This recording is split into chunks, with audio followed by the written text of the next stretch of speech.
Welcome to Commencement Countdown at California's #1 community college. We are just a half hour away from the 53rd commencement at Cypress College, and this one is going to be unique. I'm Mark Posner from the Office of Campus Communications. Join me over the next half hour as that clock ticks down to 0. Test out your equipment, make sure everything's working just fine, and get a little bit of behind the scenes to this first ever virtual commencement.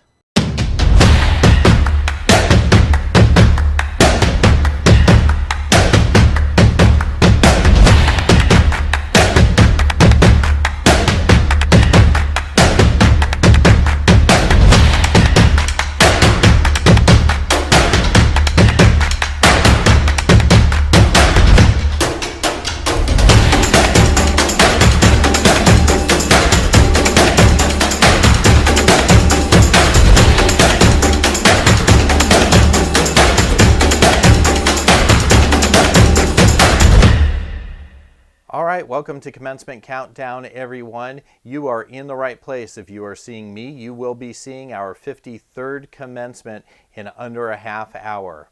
We decided to give you a behind-the-scenes look at our first ever virtual commencement, and in true spring 2020 fashion, we did it by conducting a bunch of Zoom interviews. So if the dog barks, the doorbell rings, or a loud car comes by, well, it's just like being in class this term.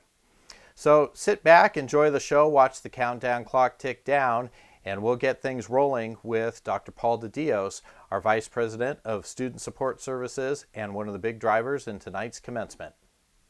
Paul, thank you for joining us. Thank you for letting me be here today. So tell me a little bit about the unique features of commencement tonight. Well, when we had to go virtually on campus, we met with the commencement team, commencement committee, and we basically came up with the solution of we have to do something for our students and we have to celebrate their accomplishments. The option of postponing or having them come next year wasn't really an option. Do you feel a sense of relief in knowing that the decision was the right decision now? I'm very relieved, but the committee has managers, faculty, staff, and students on our committee, and we addressed every possible scenario. I'm wondering if you have any words of advice for our students as they become graduates. I think the main advice is, if you get through this, you can get through anything. And I know that these last 8 weeks have been really challenging for students, challenging for their families. And, if we persevere and you guys get through this process and through this predicament or this pandemic, there's really nothing that will stop you from any of the dreams that you want to pursue. Paul, thank you so much for your time. I appreciate you being with us tonight. And I look forward to being able to join you as we celebrate commencement. 53rd commencement at Cypress College. Congratulations on your good work. Thank you. Buen Cypress. Buen Cypress, Paul. Thank you. All right. All right. I hope you're getting comfy and the food's coming out of the oven. Our thanks to Paul De Dios for taking his time. Another great interview we had was with our Academic Senate President, Dr. Craig Goralski, who gave us some insight as to what our faculty went through to make this massive transition happen. Thank you for joining me on the countdown. No problem. I wanted to start by recognizing that this is such a unique year, and in keeping with that uniqueness, the Academic Senate really did something it's never done before this year in selecting the award recipients. Would you talk a little bit about the faculty awards? Sure. We give out every year. We give out 3 awards. One goes to the outstanding full-time faculty member. One goes to the outstanding adjunct faculty member, and then one goes to it's called the Charger Award, and that's for recognizing what faculty do outside of the classroom. This year we decided, because we've all gone through so much, and the ask and the expectations of the faculty have been so unique this semester, we decided to give the full-time faculty award to all of us, to all full-time faculty. And then we decided to give the part-time award to all part-time faculty, all adjuncts. And that is really a recognition of the unique circumstances all of us are in. And those two awards normally come with a cash award that's provided by the Cypress College Foundation. So in addition to voting unanimously as a Senate to award those to all of us, we also agreed that we would take the cash award that normally goes to a faculty member and make sure it stays within the foundation to serve students that need it.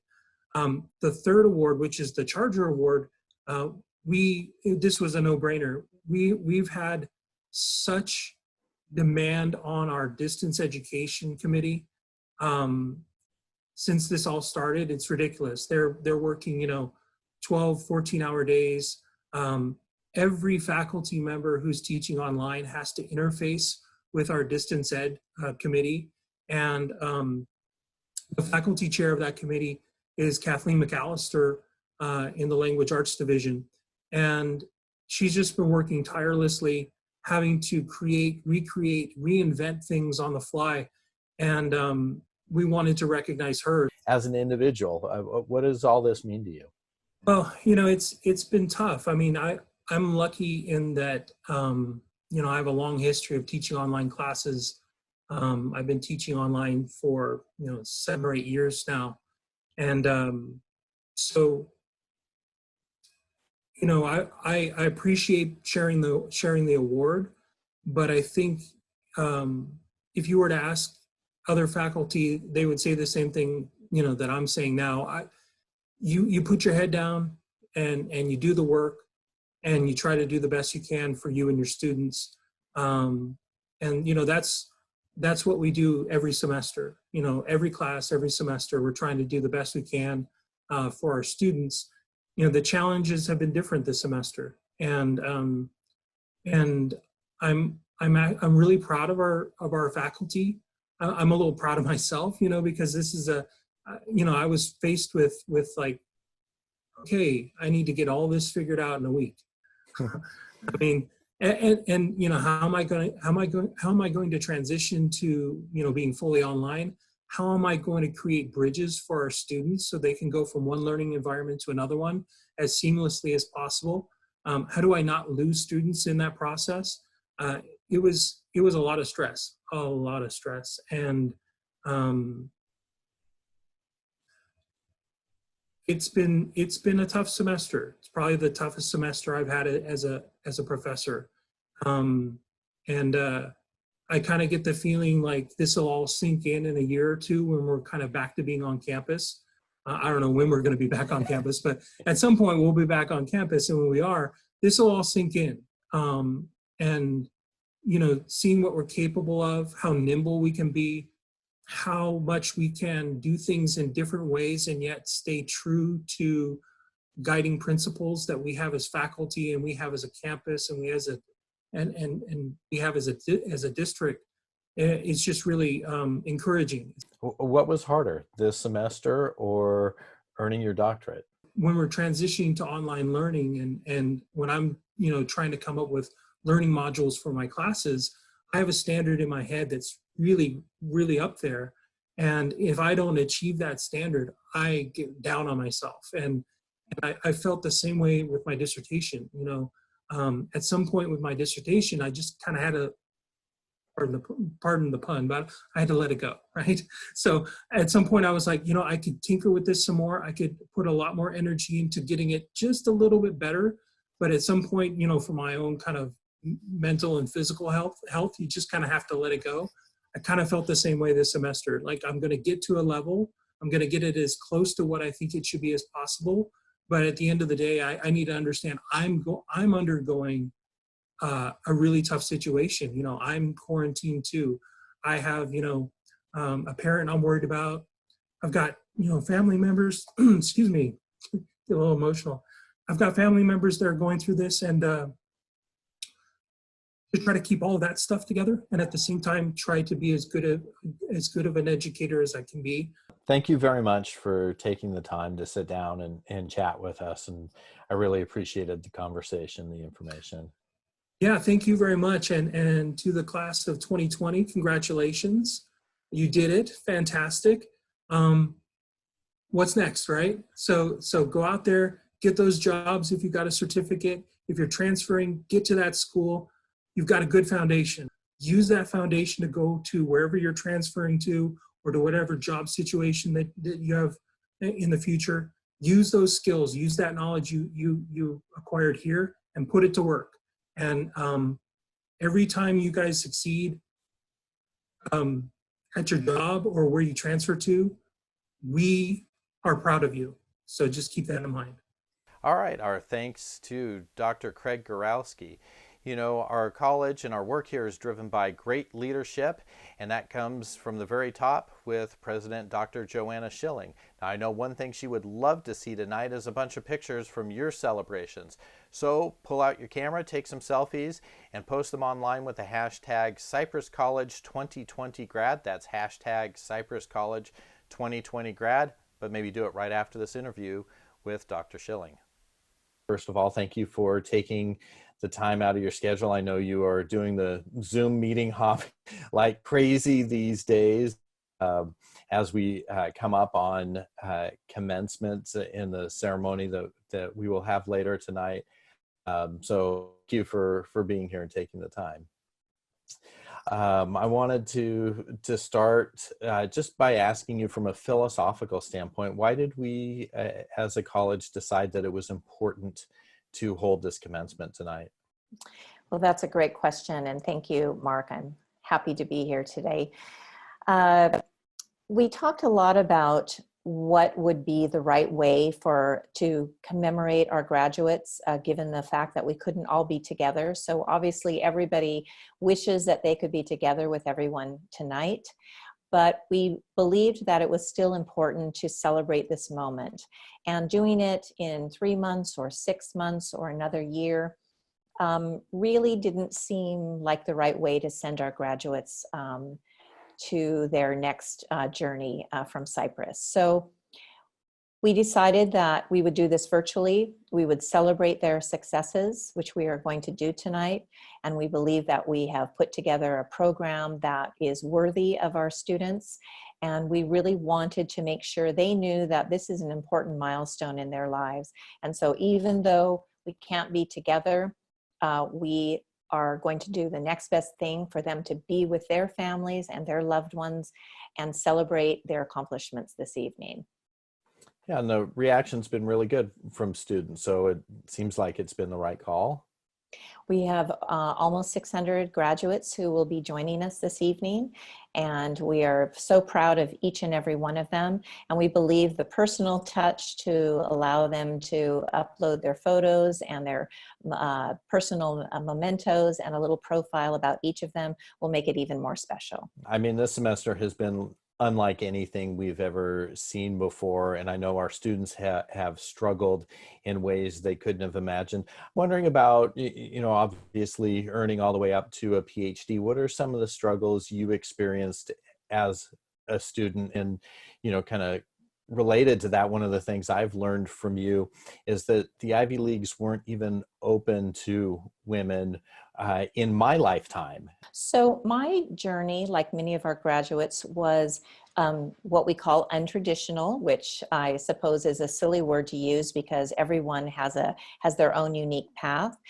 So I went to school to Smith College, which is a women's college back east in Massachusetts. And I actually left after my first year because my major was in the theater. And I had the acting bug, and I wanted to go to New York. So I left school after my freshman year, and went to New York and had a career. And then I realized that I really needed an education to go forward in my life. So I went back to college. So I was a little bit older than most of the students who were there, but I specifically chose a women's college because, as you mentioned, at the time, a lot of the Ivy League schools weren't even open to the women. And that seems sort of amazing. This was the 1980s, so it wasn't like prehistoric times. It really was not that long ago. And so the Women's College, the Seven Sisters, they were the complement to the Ivy League schools. But women went to the women's colleges and men went to the Ivy Leagues. So that has gone now. So women have the opportunity to attend Columbia and to attend Harvard and to attend Yale. But even as early as the late 70s and early 80s, that was not an opportunity open to women. But what was unique about this going to a women's college is that the education was really focused on my pathway. So much like our historically Black colleges now, which I absolutely feel are essential, is any group that is not fully treated as well as another group. It doesn't mean that you have to go to a different educational system, but there are some very unique and special opportunities at going to a college that is really focused on your education and making sure that you succeed. And that's what happened to me at Smith College, and I will be forever grateful for that experience. It sounds like it shaped you in ways that at least I'm able to observe in the things we do with pathways and some of our special programs, and maybe our students are being shaped in ways through this COVID period that they can't yet realize. How significant is their achievement in the light of this global pandemic and what they've overcome this semester? Well, all of our graduates that go to Cypress College have special challenges. Every single person who goes to college has their own special challenges. And I think sometimes we live in the myth that we all have the same experience, or there's one way to have a college experience. And that's just not true. So again, being not only going to a women's college, but going to college a little bit later than traditional age, which is right out of high school, you experience life in a different way. And so you experience your education in a different way.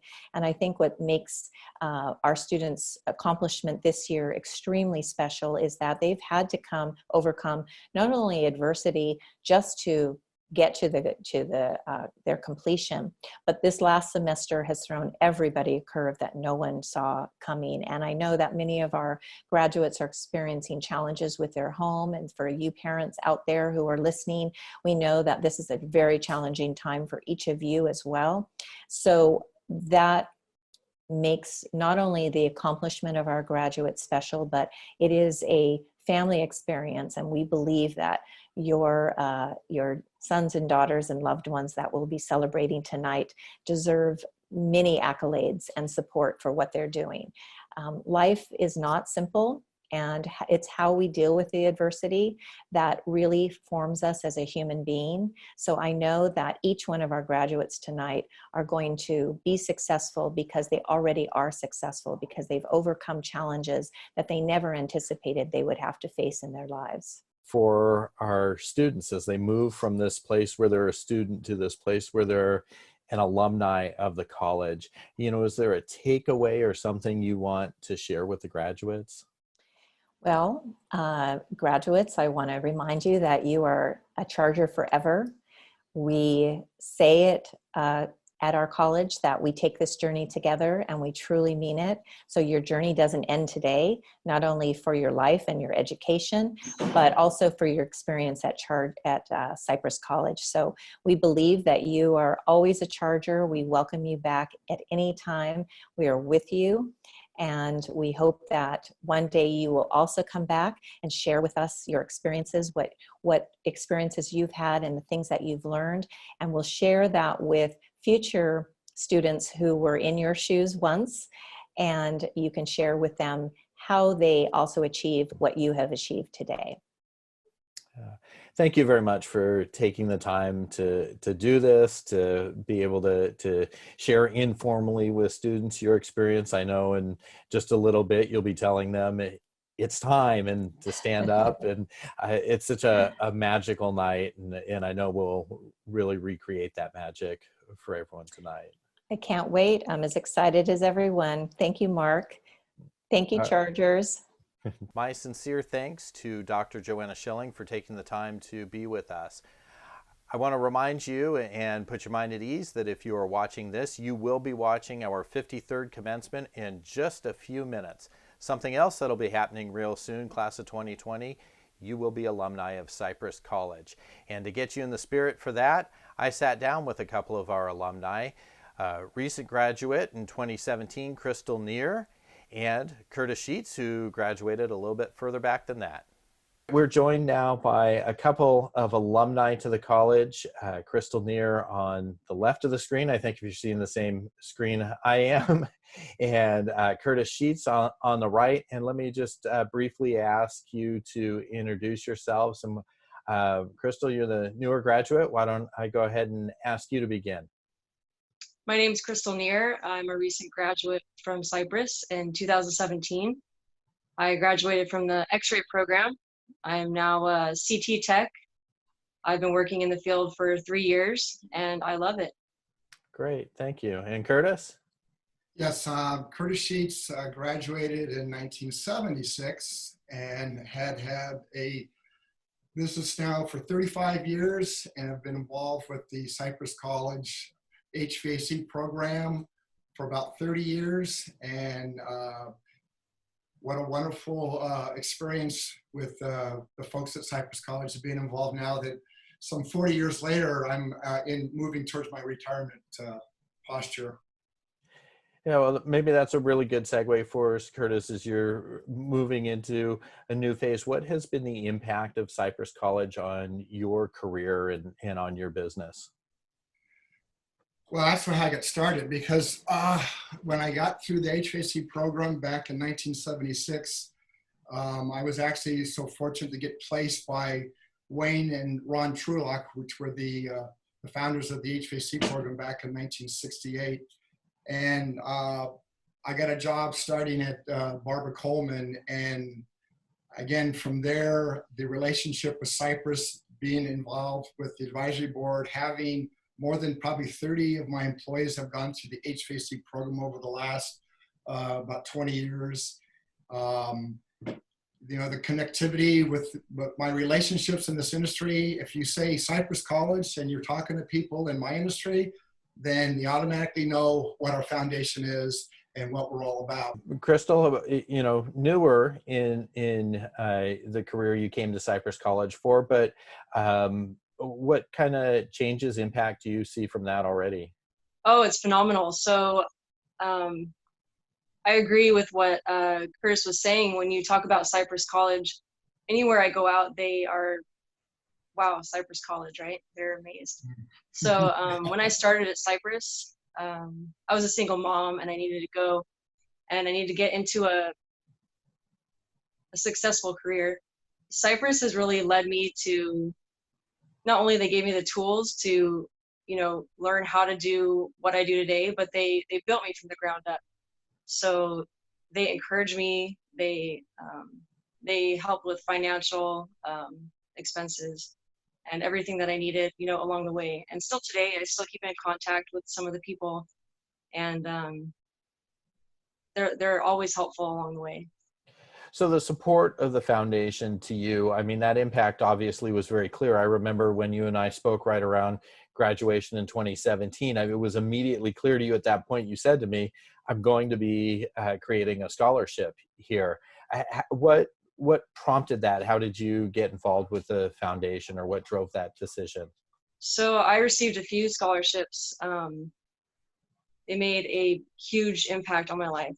It helped, you know, pay for everything along the way. And so the caring and encouragement that I felt from these people, from these scholarships, have led me to want to be also a part of other people's lives. And I want to give that back to what I felt. So this is my opportunity now to help these people along their journey. Curtis, I know you mentioned being involved with the advisory groups. What brought you specifically to the foundation? You know, it was my college instructor, Wayne Freeman, when I had matured enough where he felt I had some value to help steer the HVAC program.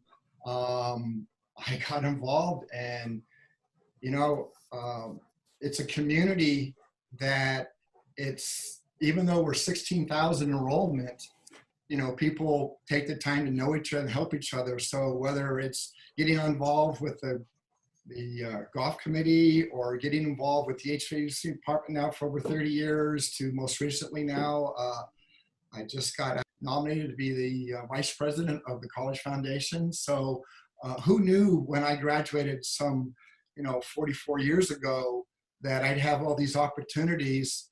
Some young man that was a CB student, that was a good athlete, that took my drive and had good coaching from the folks at Cypress, and then stayed on board with them through my career. And I tell you, I owe so much to the college that I don't think I can do enough. I appreciate that. And Crystal, just the importance of being involved, staying connected to the college as an alum. I think it's important to stay connected. It gives us an opportunity to continuously grow and speak with, our alumni, and it also gives us an opportunity to mentor other students as well. And it also gives us opportunity to speak, maybe grow our jobs. It might open up other jobs for us, or Sure. Just help get information. So really happy to keep in contact with people. Yeah. Well, I want to thank you both for taking time out of your day to be with us here, as we count down towards, our commencement and a very exciting evening. And I know our soon-to-be alumni are full of hopes and energy. So thank you for adding to their excitement. You're welcome. Thanks for having me. I appreciate it. All right, my thanks to Crystal, my thanks to Curtis. And as the clock moves down towards 0, we have one final interview for you.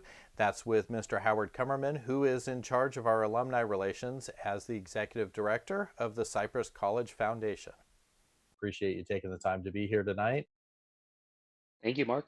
When you talk to alumni, is there something in particular, I'm talking, I guess, about a commonality that these alumni have that they share with you about the college? Most of our alumni, they have an affinity for something that happened to them at the college, some special person. Maybe it was a mentor in one of the programs. Maybe it was a counselor. Maybe it was a faculty member in one of our academic departments. And they helped them along the way. Maybe they were struggling academically or financially or with personal issues. And those alumni that are coming back to us really feel an affinity for the college because we helped to give them a leg up at a time when they weren't sure where they were going to go. Maybe we helped them with some direction in their careers or direction in their life. Do you want to talk a little bit about what our students or graduates tonight can expect to receive from the foundation upon their graduation? Certainly. We have a great opportunity for our new alumni, and in fact, any alumni that has graduated from Cypress College, to join our alumni network. It's simply a way to get involved with the foundation, with the college, and through an initial contribution that's very small that either they can take care of themselves or maybe one of their family members gifts it to them for one of their commencement gifts. And we bring it to the family and help to make them aware of events and activities that are taking place at the college. We invite them to participate with us in the future over the next year and attend Cypress College events and come back to network and meet other alumni. And then at the same time, we hope that they will proudly place one of the Cypress College alumni license plate frames that they're going to get from their $25 contribution on their vehicle so that they can show that they're a proud Cypress College alum. Was there anything else you wanted to add while we're chatting? Well, I really think it's important for somebody to become involved with us right when they graduate. That way they stay in touch. We keep their contact information on file. We're not going to flood people's emails every day. We're just going to provide you with information on a regular basis so that you have the opportunity to stay connected with Cypress College and to continue to be part of our family. Fantastic. Howard, thank you for taking the time to join us tonight. Congratulations on the work that you're doing to connect with alumni. That's it. There are just seconds left on the countdown clock. You, class of 2020, are about to become Cypress College alumni. As we're wrapping up this show, I want to say thank you, and to the class of 2020, congratulations from all of us. We are honored and we are humbled that we took this journey with you. And now, on to the 53rd commencement from Cypress College.